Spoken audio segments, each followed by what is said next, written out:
As journalists and television hosts, scripts are a lifeline. Each newscast, each story, it all revolves around a script. But now it's time to go unscripted. That means we're not just going off script, we're throwing out the script altogether. Each week, we're joined by fellow Farm Journal hosts and editors to peel back the layers on stories we've shared throughout the week. Unscripted. It's real, it's raw, it's entertaining, and it's your chance to meet the personalities behind the personalities. I'm Tyne Morgan. And I'm Clinton Griffiths. Welcome to Unscripted. Hello, everyone. Look who is here. I just dropped by. I was in town, so I just dropped by, and we're in your studio, which feels a little awkward just because I'm not used to it. He saw the light. He came to Kansas City. The water's real nice. Do you want to move here? Well, I don't know. I mean, if Taylor moves here, I'll move here. That's what I'm saying. I'm pretty sure she lives here part of the You time. think so? You Yeah, think I maybe do. that's a possibility? And this time of year, it's a dry heat. It's so beautiful outside. It is not a dry heat. It is hot and humid this week. And by the way, you probably don't know this, but Tyne's a pretty good pickleball player. We did that yesterday, and that was pretty fun. I am not a good pickleball player. Clinton actually is a good pickleball player, and he's very competitive. But I do have one frustration. Sure. Yeah. Okay. So Matt, who's our videographer who travels with me a lot, he apparently made the bracket. Oh, he made the bracket. And he didn't stack my team. I See, mean, he's too honest of a guy. And I'm like, I travel with you every week. I don't need you to be honest. I need you to stack the team for me. And he didn't. At I least give you an easy path to the championship. You know what I'm saying? I don't even know who I can easy. trust. I don't know who I can trust anymore if he's not going to stack. He's too honest of a guy. So anyway, but do you know who actually I bet is a great pickleball player? Oh, we should bring our guest on. Uh-huh. I think we should. We should bring him on. The OG in DC. See what I did there? That rhymes. Let's bring in Jim Wiesemeyer. Jim? The infamous Jimmy Dubs. is gonna join us today. Hello. No, I eat pickles. I don't play pickle. But Jim, do you know what the latest trend is? What's that? Nude pickleball for people your age. Oh, absolutely. Oh, no, it's big out here in the East. I mean, they've got some nice courts and everything. But again, I don't think he heard me. Jim, I still like to eat pickles. But Jim, I said nude pickleball. Did you hear that? Nude? Oh, my goodness. Yeah, no. You think, Jim, one of these days we'll have a congressional pickleball match like we do for the baseball game every year? Did you go to that this year? No, but I monitored it, and I always like to see who wins. And it looks like the Republicans won again. So there must be a barometer of what that means for elections, but I haven't figured it out yet. You haven't got the math worked out yet. When you do, let us know. There's quite a few things that we need to talk about. And I mean, we said this last time, but you know, I tell people talking to you is like going to the hair salon. You get all the gossip, except usually it is, has a little bit more alcohol involved. And Clinton gave me the ultimate compliment yesterday because he said that talking to me is similar. It's like going to the hair salon. I like gossip, especially when there's truth to it, Jim. Yeah, you got to have at least a kernel of truth in there. Yeah, that's right. Well, it's not the dirt, it's the mud, right? I think that's kind of where you're at. It's not the dirt that you get, it's the mud that you dig through to kind of find something that's interesting and a little nugget of truth and a little something that maybe all of us can kind of sink our teeth into. Why don't you start us with a little bit of something, Jim? Well, the farm bill, there's a lot of mud in the farm bill debate. I mean, from both sides, they're throwing at each other. I've never seen a farm bill, debate like this that gets down into the trenches like it has. Interesting. Okay, well, I think we do just need to go ahead and jump into our first segment because that's all you do, Jim. Talking tea. Okay, we mentioned it last time. You know what it means to spill the tea. Right. Talking tea is exactly that. You are the king of this, Jim. So what juicy details do you have for us this week? Well, when you listen to the farm state lawmakers, in fact, the leaders of the House and Senate Ag Committee, you hear their frustration at both ends of the process. Example, earlier this week, Chip and I had on AgriTalk, John Bozeman, the ranking member on the Senate Ag Committee. All you have to do is just listen to his comments and you can hear the frustration that he has with the process. Bottom line, he threw the ball right back into the court of the House by saying, please, please pass a farm bill to put pressure on Senate Ag Chairwoman Debbie Stabenow to move the farm bill ball in the chamber. And all that is embodied in just the tone of his voice. Jim, is you, and we've talked about this before, but as you kind of watch this onion unfold, and I'm going to call it an onion and not a banana. Why? Because it'll make you cry. It might make you cry. As you watch this unfold and you hear the back and forth and the frustration, likelihood we actually get something done here? Or is this in gridlock until we get through this general election? Yeah, because Jim, last time you said you think it's going to get done by the end of the year, and I want to know if you think that could still be true. I am still not giving up, although you know my font of wisdom on this, because I lost a bet with him many years ago on a farm bill timing, is a person you know quite well, Dr. Joe Outlaw from Texas A&M University. So I haven't sounded him lately on that, but I'm still not going to give up, because as Bozeman said, the pressure on the Senate to act will grow a lot if the House Republicans, led in this case by G.T. Thompson on the Farm Bill, if they have the ability to pass a bill on the House floor. And I know the Speaker of the House, Mike Johnson, Republican from Louisiana, he wants to put some victories on the scoreboard prior to November the 5th election. So I'm not going to give up on this one. If we don't get it prior to the election, I'm still not giving up, because we'll have a lame duck session of Congress, and maybe some other votes will come in favor of the Farm Bill at that juncture. Do you have something on Farm Bill? Because I've got something else. Okay, I was going to ask you one more follow-up on Farm Bill. Is the SNAP situation still the sticking point from the House version and the Senate version? Is that still where we're with the kind of nutrition title stuff? Yeah, that's in both the House and the Senate Democrats. That's their red line.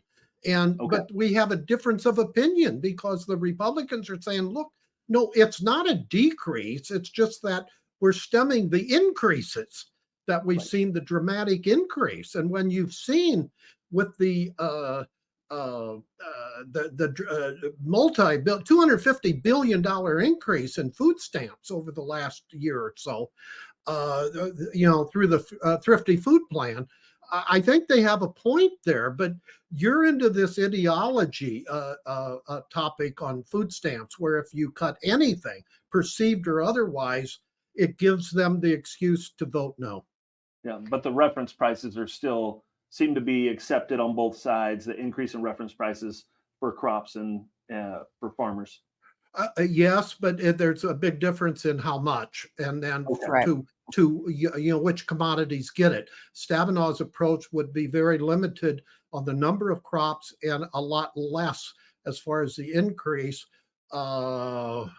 It looks like Bozeman's an average of 15%, where G.T. Thompson's bill will go up as high as just a little over 20% for some commodities. But an increase is needed. When you look at the $14 billion that taxpayers paid out over the last 4 years in ad hoc disaster assistance, no farm state lawmaker will tell you this, but the 2018 Farm Bill failed. It did not fulfill the terms of the safety net. Again, they won't say it, but I will. So you need to look at that ad hoc disaster and what ways can you make the Title I program where you have less need, not total, less need for an ad hoc disaster. And that's where they've come up with this a pretty big boost in reference prices and effective reference prices once it comes to corn and soybeans. Yeah, for sure. Okay, real quick before we switch out of Farm Bill, what are we waiting on? What is the next big step here? Because we saw the House version, we saw the full bill, and I know you said it's 300 pages shorter than the Bible, is what you told us. Is what you told us last time. Great way to compare it.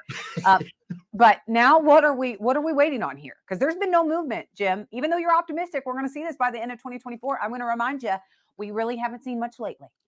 Yeah, well, that's called Washington, D.C., where you're waiting for Godot most of the time. But it's the appropriation bills. We've seen some movement on them in the House side, but I still think that they could get a vote on that, and they should get a vote in between these appropriation bills, because that's like watching paint dry on a long fence. What you just said, the next step is the leadership in the House has to decide whether or not and when they're going to have a vote on a farm bill and see if the votes are there. They're probably worried about a number of House conservative Republicans who may vote no on the bill because they know the Democrats won't vote for it. Maybe you'll get a few. So your next step is we need the House leadership, Republican side, to schedule a vote. Okay. Have we seen the full Senate version of the No. text? No. Stabenow has put a increased text, but no bill. There's a lot of people think the skinny on this is that she may not want a bill because she's got her funding for conservation, the around $20 billion that she got for conservation spending, which is a lot of money even in Washington, in the Inflation Reduction Act. And then food stamp funding is almost on autopilot vis-a-vis appropriation bills. So what pressure does she have to get a new bill? Yeah, interesting. That's juicy, Jim. That's juicy. That's juicy. That's a little. I like it. That's one of those little in the mud kind of things. Hey, let's get into some of our craziest headlines, and we're gonna go. Hey, what the Sigma? All right, Jim. So some crazy headlines from this week. I saw a headline that said Mount St. Helens may be getting ready to erupt again, which I thought, hey, that's a pretty big deal. Well, there's ag overtones if you follow some of the weather gurus on that one. Yeah. It could have it could have an impact on yields eventually. There's some data that would suggest that. There were two headlines that caught my attention this week. One was where clothing outfits are now, with the era of Ozempic and these weight-reducing drugs, they're seeing an increase in the smaller sizes of clothes. So rather from extra large to large, and etc. That caught my eye. And the other one, and we can discuss that. Now, Jim, hold on. Before we get into that, are we sure it's not just people wearing it tight? Because, I have a former friend of mine and a baseball coach that always like to say, if it ain't tight, it ain't right. And so maybe people are opting for the schmall or the schmarge instead of the medium. Extra. Yeah, the schmedium But Jim, instead of the extra large. You know what I'm saying? Well, maybe they're wearing spandex too. Yeah, I don't know. Don't knock spandex. I'm not sure why you, well, I don't know why he's got to knock that, but whatever. I tried spandex once and it didn't work. Spandex, Spanx, don't knock it till you try it, Jim. But I was in Iowa last week, and there was a whole panel on looking at meat demand, and there was the head economist for JBS was there. We had somebody from Hy-Vee. We had someone from Friona Feeders. Fascinating, by the way, looking at their outfit. But they talked about it. It's a changing demand. People are drinking their protein instead of eating it. It's small meals. Like, you are seeing a huge impact at the grocery store when it comes to demand because of some of these weight loss drugs. And John Phipps talked about it, like who's the winners and losers in this, and talked about the changing habits. This was about a year ago. But I saw that in your newsletter, Jim, about people buying smaller clothes because we talk about cotton demand, and these farmers saying, these producers concerned because of inflation, people aren't buying as many clothes. Well, they may be forced to because of these weight loss drugs, but there are winners and losers in this. And I thought it was interesting. People are drinking their protein instead of eating it now. And that was an interesting trend that they talked about last week. Absolutely. And it's a big topic in sugar conferences of late. Oh, I bet. Think about that. Yeah, I bet. Jim, if I could lose 20 or 30 pounds, I probably would buy more clothes or new clothes, right? Like, that's what we always say. Oh, if I could lose about 20 pounds, you reward yourself. I'd buy a new wardrobe. Yeah. And so, hey, maybe the demand will go up with just smaller clothes. Let me just tell you now, this is probably in the another segment, but remind me to tell you how I'm in the process of actually losing weight and how that has affected my diet. Okay, so we're going to get into that later. Oh, that's a Yes. little Okay, we TMI, want some tips little on how to TMI. lose. Yeah, I told James if I lost 30 pounds, could I get a new car? And what did he say? It's not in the budget. No, that's not how that works. Budget, schmudget, whatever. Okay, you had a second one. A second one is, and I had the headline today, former CDC director predicts bird flu virus will cause the next pandemic. That's scary one. Again, this is a former CDC director, in this case, Dr. Robert Redfield. That is scary. I didn't comment on the article. I just linked to it and let the reader decide for themselves on this one. Jim, when we kind of helped break the news that the mystery illness was avian flu, and that was thanks to you. You had done some digging, we had done some digging, we helped kind of break that news. Well, then we kept following up, and this was when it first happened. When was that, April? Yeah, I think When the it was, outbreak first, when we first somewhere around started seeing May, April. yeah. Yeah, I think it was April. Anyway, and so then we were following up because we heard that it was in the milk supply. Now it was just virus fragments. The virus wasn't alive. They weren't able to regrow it. So there's positive movement there.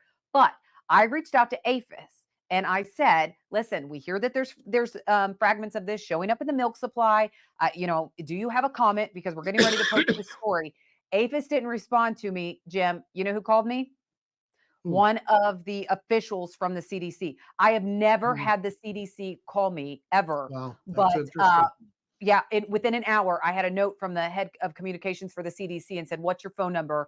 We'd like to call and talk to you. And basically their statement was, listen, we monitor across the country ERs. We have not seen any unusual things pop up. And we continue to monitor for all things, not just now with this avian flu, but that's what we do on a regular basis. We monitor ERs to see if anything unusual is popping up.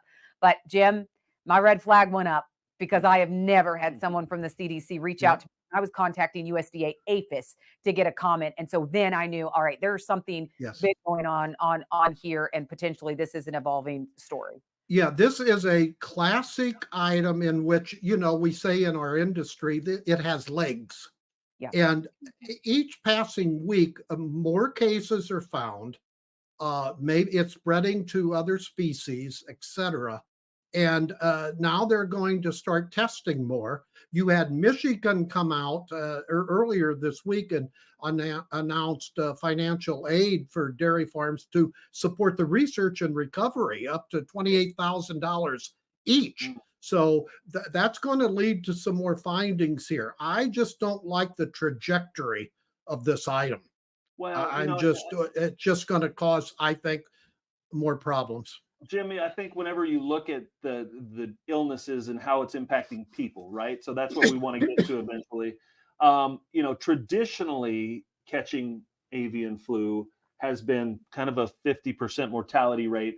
This version of what people are working on dairies, and if they are infected, it looks like antivirals are helping. We haven't heard of anybody that struggled health-wise that has gotten it. Now, the question is, are we doing enough reporting? Do we know enough? And I think we're just starting down that path to try to make sure that we're getting our arms around it. But like you say, it continues to grow. And I think it's something to watch. We don't even know the full impact on dairies, though. And that is the thing that I think we need to point out is people is a different, we've got to cover that. That's a different story. But when you look at the impact on dairies, we're not getting truthful information.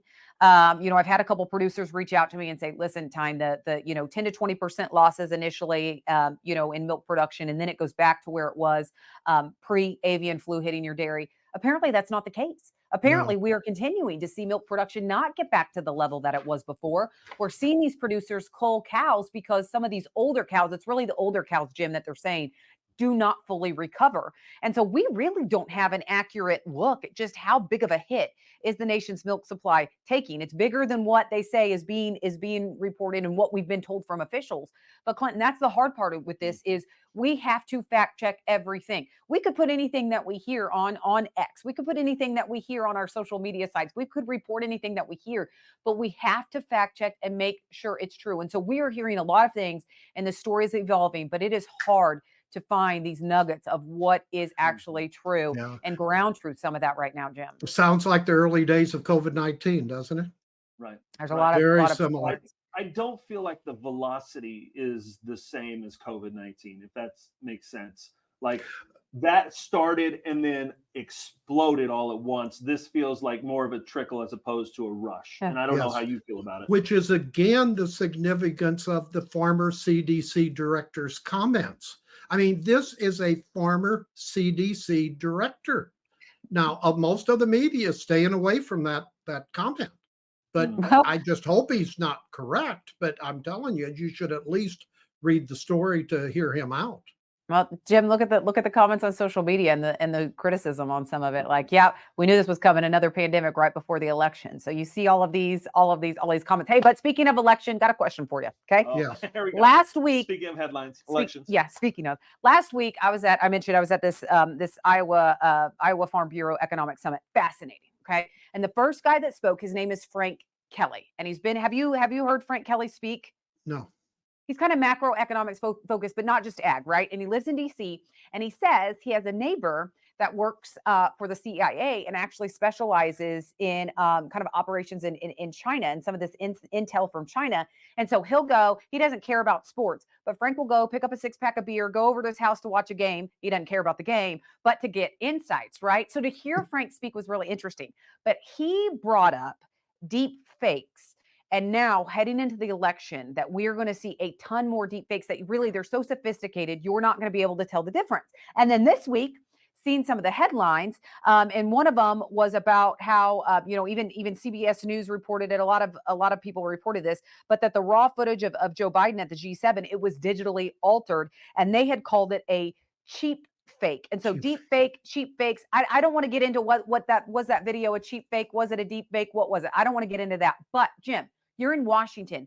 How concerned are you about if it really, some of these deep fake videos that we see, you can't tell the difference? Is there a lot of talk about that in Washington right now? Yeah, there is. And there should be some concern. That's why I like to watch events live to see it myself rather than to view a summary of it, because it is. And then on TikTok, which I like, okay, but boy, you talk about you have to verify a lot of stuff on there. They have a number of cases where here I watch it to go to sleep at night, and they'll announce somebody died on it, and they haven't died, but they make it so realistic, it's unbelievable. So Jen? yeah, we're going to see a lot more of this, regretfully. Well, before we go to Jim, Frank said, take TikTok off your phone. Absolutely. It is a way that the Chinese use to spy. He said, absolutely, hand downs, get it off your phone. It's on your phone. I know he sends me TikToks all the time, so I know, get it off your phone. The internet is undefeated, I believe, in quality of content each and every day on my phone. You just like to, it's the boredom box, right? Like, so you just scrolling through, you see things that are funny and you share them. And there's a lot of really creative people that make some really funny content. Jim, I told them the Chinese are watching you. When you go up missing and I have to anchor Ag Day, I'm going to open it up and say, I told them this was going to happen. I told them this was going to happen. They can come after me. I need a rest anyway. But no, I just like TikTok. It just sends me around the world and story ideas, and it's kind of fun. But Jim, I will say that one of the trends I have seen from TikTok and other platforms, right, are this trend toward, I want to call it the citizen journalist, right? So people that maybe don't work in a newsroom, but like, hey, did you see this? This is the world's best basketball player. He scored 15 points and whatever. It may or may not be true, but the video they made, it makes it sound like it's 100% true. True. And so I watch it all the time. I'm like, who's verifying this? Nobody verifies it. No. And it's just, you put it up and you say what you want and you go on. And so I think sure that basketball player wasn't a deep fake? Well, it could have been. You never know. I mean, those are the things that, as somebody that has been doing this, and I know you've been doing this a couple of years, that make me like, you just can't believe all of it. But I know that, but I don't know that everybody knows that. That's so true. But yeah, I don't believe a lot of it because, like I said, especially on when they announce somebody's death and you look at the general press,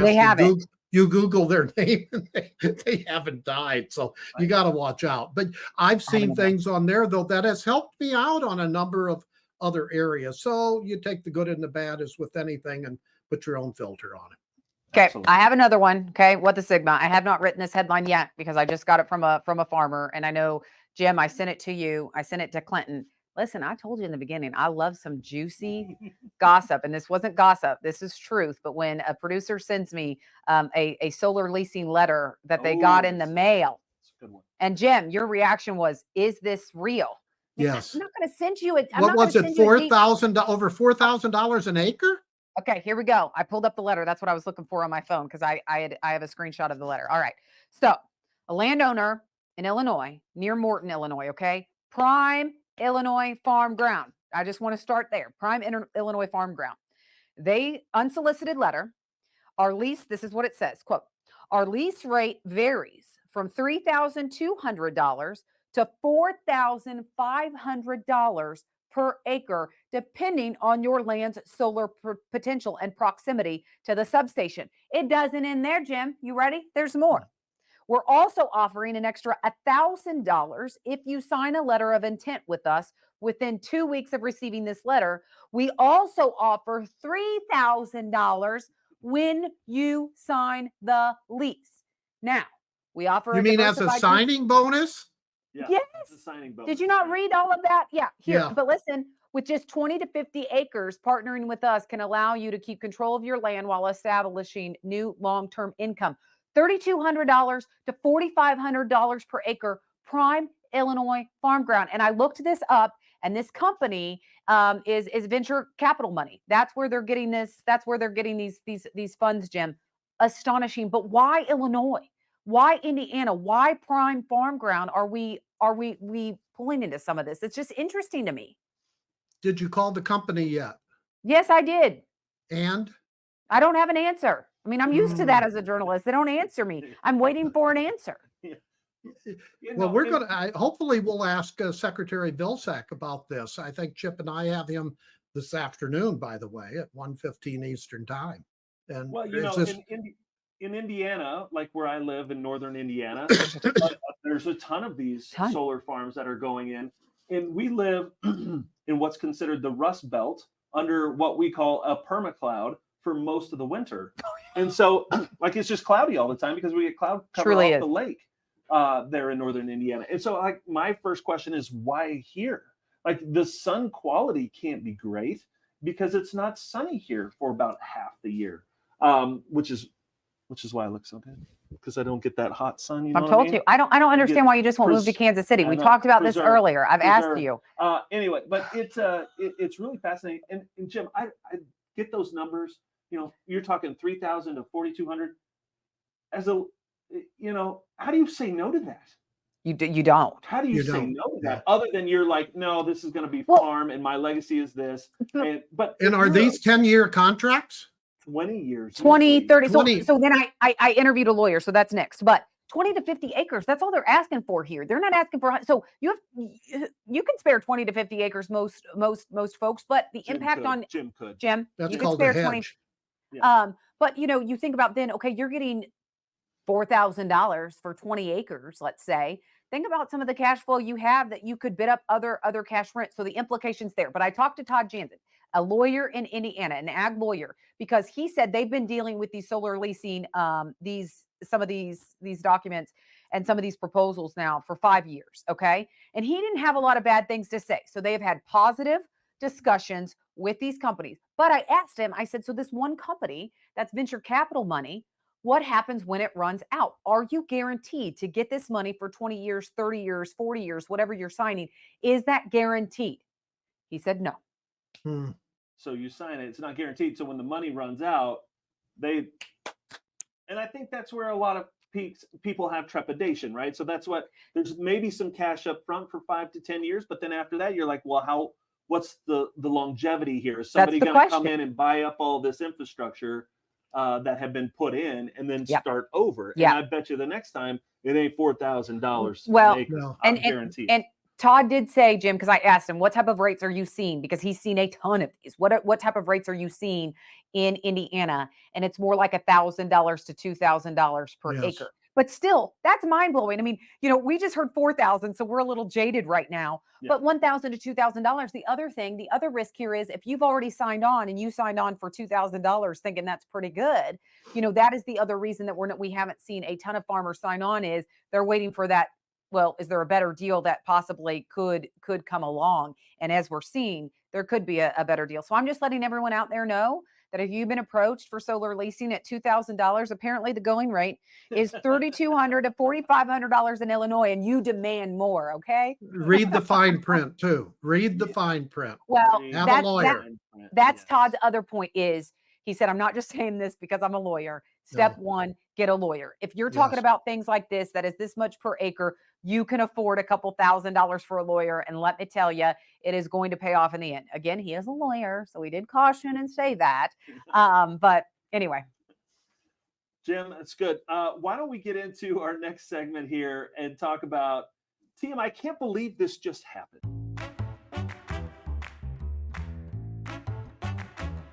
Okay, TMI, can't believe this happened. Anything funny or personal that happened this week? This isn't personal, but this is funny. I saw this on social media because, we love social media. Okay, so apparently there's a barbecue restaurant in Plant City, Florida. Okay, I've been Plant there. City. I've been there. They grow a lot of strawberries in Plant City. In fact, I had a phenomenal strawberry shortcake in Plant City one time. Are you serious right now? Or are you a No, deep fake in front of No, me that's I'm not a lying? deep fake. No, that's a true story. Great restaurant, strawberry shortcake, Plant City. What was it It called? was right before. I don't remember. This was. Was it a barbecue joint? I don't know, but it was right before commodity. Strawberry Classic. plant cake. Yeah. Well, I'm just letting you know. Johnson Barbecue in Plant City, Okay. Florida, Okay. just released a T-shirt with their favorite Yelp review. Okay, their favorite Yelp review. You ready, Jim? Yep. This guy gave them 1 star. You want to know why? Why? 1 star, and the comment was no vegan food here. Jim, they took the Barbecue. review and put it on T-shirts. 1 star, Johnson's Barbecue, no vegan food here. The best publicity anyone could ask for. Hilarious. That's so funny. That is so funny.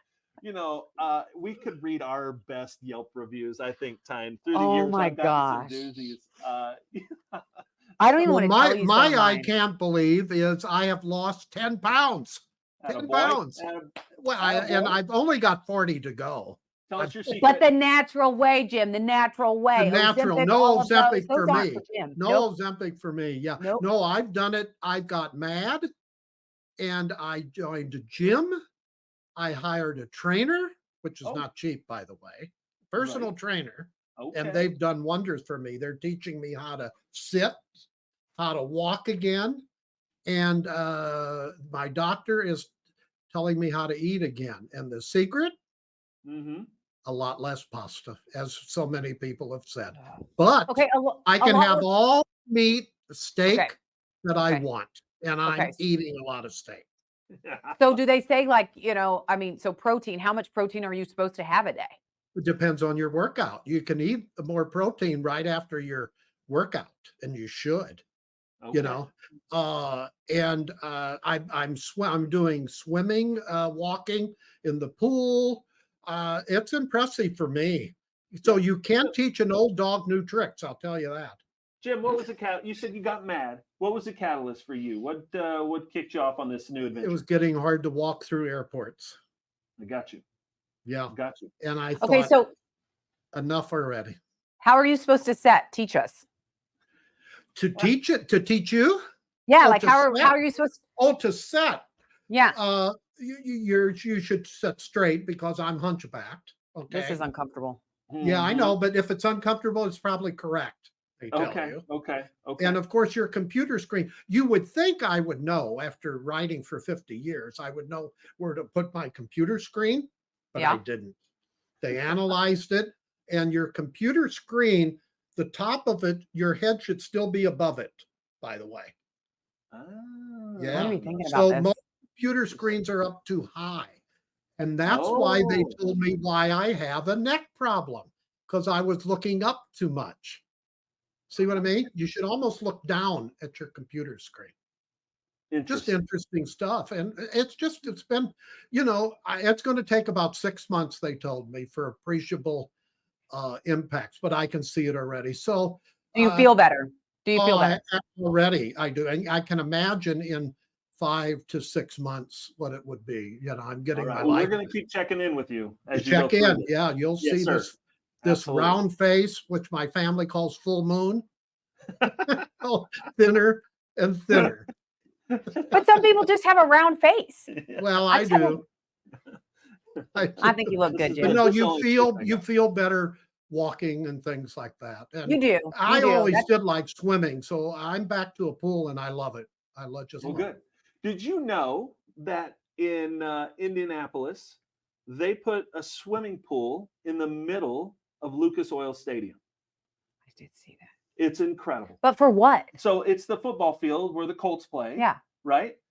For the Olympic trials. Oh, So this they past weekend. They dropped Wow. a swimming pool an Olympic-sized swimming pool in the middle of the stadium. In the ground, Unbelievable. Huh? above or in the ground. I don't think they dug it in. I think they set it on top and It's then amazing what they can built do. platforms around it. It's unreal. It Wow. looks so good. Wow. It's really cool. Really cool. By the way, I That's love the Olympics. I watched the trials. My husband was so mad this weekend, which he was on last weekend, by the way. Oh, I forgot to tell you. I got home. He was on last weekend, Jim. Okay. He wanted to defend himself. He had nothing to defend because all I speak is truth about him. The stories. He doesn't do himself any favors. Anyway, I get home the next day after the podcast. We recorded the podcast, and there's an excavator in the front yard. Oh, And there's a really big hole dug. And I'm just telling you, if I'm not here next week, it wasn't for you may want I to was gonna check. ask, was it for you I or don't for know. all of his mounts that you It's called him out a on? really big hole. And you think I would ask him what it's for, but then he left and traveled. And every time I go by it, I'm like, why? Oh, is he putting in a pool? He's the last real We family have a man. pool. It leaks, No. but we have a pool. He's It, the last true it family leaks. man. and There's the cows have been two advice I was given years ago from one of my mentors. Know somebody with a pool that you can use. Yeah. Know somebody with a Jim. boat that you can use. Don't Jim. buy it yourself. hands down. We bought this house. The pool leaks.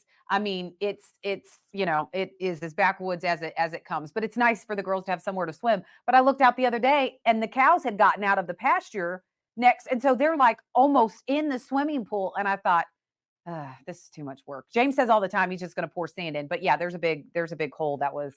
Well, let me tell you another thing before we go on this topic. Tavala. I'm a big supporter of Tavala meals. I don't know whether you know what they are, but they're delivered to you. You just put them in the Tavala oven for I don't know how many, and it automatically senses the menu and it makes it for you. And that's helped me too because it's a smaller portion. They have good steaks, by the way. Is this an East Coast thing? Is this an East Coast thing? I don't know. I think they're national. They should be national. Like an easy bake oven for, I hope it tastes better than the Easy Bake Oven because that stuff, that'll cause you to lose weight. That is disgusting. Tavala is good food. It's actually That has to tastes be an good. East Coast. That has to be an East No, Coast you- thing. They're not I don't cheap. know. They're not cheap, but I don't have any Oh. dishes. No dishes to do. Wait, Well, that's I'm in. I'm in on that. You know what? That's not a terrible. I'm going to get to this in my fantastic life, but you mentioned the Olympics. I love Olympics. What was your favorite Summer Olympic sport? Do you have a favorite? Jim, do you have a favorite Summer Olympic Well, I'm sport? still mad at the Olympics for not taking that Iowa basketball player. Yeah, I know. That's the whole thing. Talk Jim. about a That's stupid the whole- move. That's the whole thing. Yeah, Yeah. don't get me started on that. Yeah, seriously. My girls love Caitlin Clark, like what she has done for the Yeah. sport. I think about it in ag. Like if we could find someone like that just gets, you know what I mean? Just get someone attracted to ag like Caitlin Clark has done for basketball.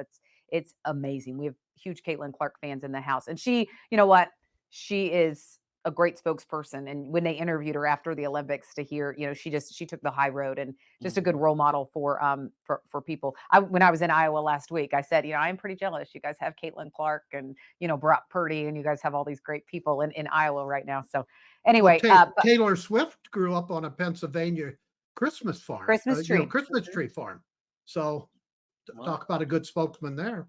There you go. I haven't ran into her in Kansas City yet. I keep hoping that will One of these days. happen. Yeah. I guess I don't frequent her type of establishments, which I'm not sure what they are, but she hasn't been to Oric, Missouri yet.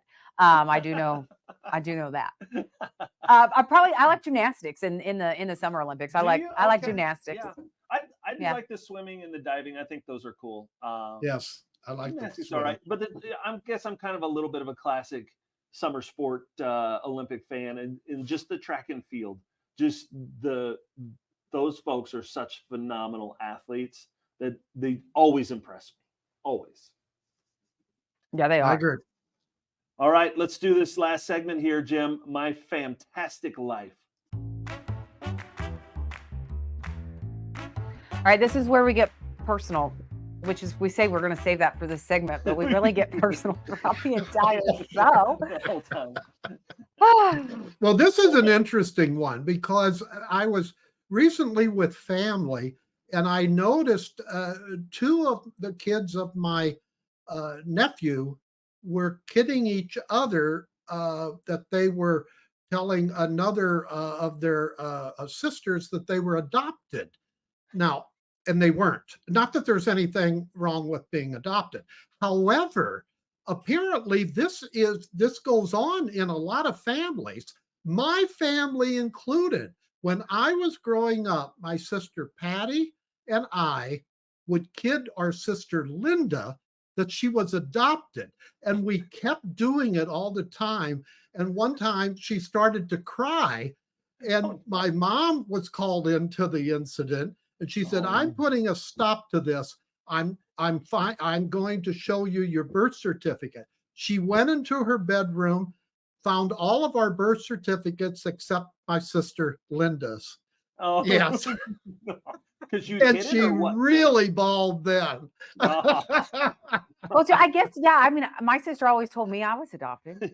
See But there? then now I'm a spitting image of my father. So there is, I mean, it's pretty clear that genetics It are happens strong. in families. And I just roared when I heard my nephews talking about that. It's just a little funny thing. Well, that's hilarious. That's so funny. Well, I don't think your kids can probably get by with saying that they're adopted because they look just like you and James. Opposite, yeah. Yeah. The youngest looks just like James. The oldest looks just like, but they look so different. But everybody thinks they're twins. And so even last week we had their dance Wow. recital, and one of the teachers came up and said, "You know what? I just learned that the twins," which she was referring to my girls, "that the twins are not twins." And I'm like, no, they're not twins. But as a parent, like I'm all about working smarter, and so I put them in everything together right now. They'll be able to choose what they want to do, but they play all the same sports, all the same activities, because it's easier to do one stop versus going to Yep. multiple. You don't have that option. No. You're running 90 million Dude, different ways. I'm telling My you. mother was an identical triplet when it wasn't popular. No drugs involved. Ella Mae, Stella Mae, and Della Mae. Oh my gosh, I get Kinsler and Kimbrel mixed up. I can Della, like how many times? Della, did- Della, Ella. they had to get mixed up all the time. My God. And they were identical almost all the way through their life. They had the blue hair together when they got older. Could you know? tell them apart? Oh yeah, you could. Okay. Yeah. Okay. Okay. But they were very well- competitive. You see, I don't know whether you see that. Oh, well, no, you don't have twins. But twins and Close enough. triplets are very competitive with each other. But if anything happens to them health-wise, they're right there. That's what Oh. I saw with my mother and her two sisters. Oh, that's interesting. Okay. So, well, my fantastic life, which is not really that fantastic, but it's summer, and so we're still in summer school and stuff. But you have kids home, and they fight all the time. They're not twins, but they are very competitive. But they will stick up for each other. But they fight all the time. And I was tired of it this weekend, Jim. I was flat tired of it. I said, you know what? Each of you, give me your iPads. You're not getting electronics until you can each write 10 things that you like or nice about the other one. Okay. 10 things. Make me a list. Once you write 10 things that you like about the other one, I will give you your iPad back. I can't wait to hear what They the came me list to are. the list. They came with me to the list, each of them. You know what it said? What? Nothing, nothing, nothing, nothing, nothing, nothing, nothing, nothing, nothing, nothing. They know nothing. 10 Snarky, times. snarky. Jim, I wanted to laugh, but then I was so pissed off in that moment. I was so mad. And so they went about 16 hours without any and it's not like they have them all day, but in the morning they do get electronics. And maybe they can have them at night. Anyway, 16 hours without it because they wrote nothing 10 times. And then finally I said, you know what? You come up with 5, I'll brainstorm 5. I will meet you in the middle. Did they? And finally, but Yeah, my say gosh, that. Jim, it was the next day. But nothing, 10 times. And I just don't know how I'm going to survive the teenage years. I don't. Here's a Seinfeld-like example in my life when with a cat being a Catholic, when you went to confession, okay, to a priest, and you would always say your sins. And I would always say the same thing as a kid, and one of them was I kicked my brothers and sisters. Father Deneen, that was his name, Father Joseph V. Deneen, stopped me one time after I said it, and for the first time ever said, wait a minute. How many times do you kick your brothers and sisters? And I remember when I said, you mean I have to start counting? From that time on, because I didn't want to count. True story. That is hilarious. That's called accountability, by the way. That is accountability. That's What was exactly- his name? Father what? Father Joseph V. Deneen. Oh Yeah. man, His sister Yeah. was a nun in our church too. interesting. Yeah. So my fantastic life from this week was so my oldest, he's been playing baseball. It's been a trip, but their team won, Jim. They won the state championship in 3A in Indiana, and it's just an incredible story that they made all. They had 8 seniors on the team. It's just a phenomenal story that they were able to make it all the way to the last game. First time. And first time ever in school history that they Wow. have won a boys team state title. Isn't that amazing? That So, is very cool. much so. Yeah, That is very good. cool. So we forced Clinton to take the day off last Uh-huh. Friday. Typical Clinton. He's like, well, I'll come in and do the show and then I'll go. And I'm like, no, go be a dad. It Go. was And he's a cool. great dad. But I'm like, go be a dad all day. Yeah. But the funny thing is, Mary Beth was out of town too, his Yeah. wife. And what did you learn last week? Well, I learned last week that, I used to be, if I had to, I could handle all of this stuff. I could keep this place, this ship running. And I've pretty much decided that teamwork makes the dream work. And she was gone for like 8 or 9 days. And I was like, I'm so happy that you're back. It's like so nice for you to be back here and we could do this together. But yeah, she was in Orlando with my daughter playing volleyball, which I don't know if you've ever been to a big volleyball event, Jim, Yes. but it's just unbelievable the size of the people and the amount of talent that's out there. Yeah, It's just absolutely. it was a great experience. for her. There was I think it was national volleyball that they had in Kansas City. And I was flying in from somewhere, maybe it was Commodity Classic. And I'm like, my gosh, what are all these tall people? I mean, you look around and you're like, these genetics are amazing. Yeah. Well, it was national volleyball. It was a ton of people. I cannot believe how many people that those volleyball tournaments draw. They just love it. Yeah, Unbelievable. it's a lot.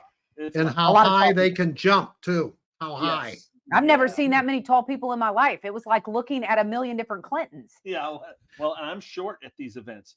We went to one, and there was a young lady there that's 6'8". Like, I mean, can you imagine 6'8"?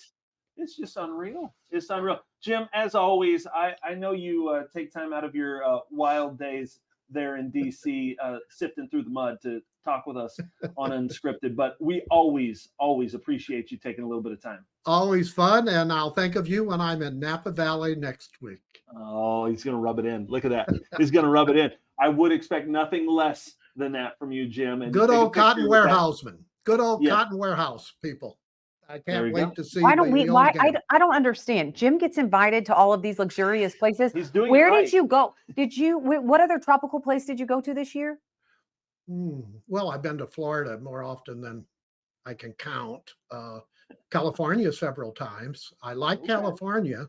Yeah, Palm Springs is my favorite spot ever in the U.S. really. uh, It's a dry heat. But there, you I hear. know, you've got in January and February, I was 3 times in Fargo, North Dakota. I Wow. love the people in North Dakota. As I love I the always people. say, when you go to Fargo in February, it builds character. It does build character, Jim. And I've been to Fargo a couple times in February and March and been stuck there a couple times. They're just, you go there. It doesn't matter how cold or how big of a blizzard outside. I mean, they welcome you with open arms. I love Absolutely. the folks in They North want to Dakota. be there.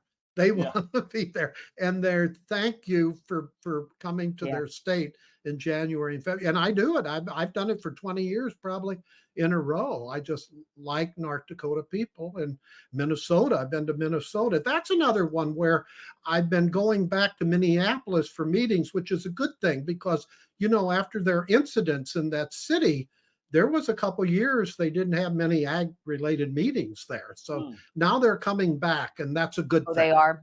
Okay. Yes, absolutely. And I like to go to Target Field to see the Twins. I like that. Oh, ballpark. That's a yeah. great park. That's a great Yeah. park. Jim, real quick before we go, prediction for the presidential debates. Do you think we'll learn anything from that?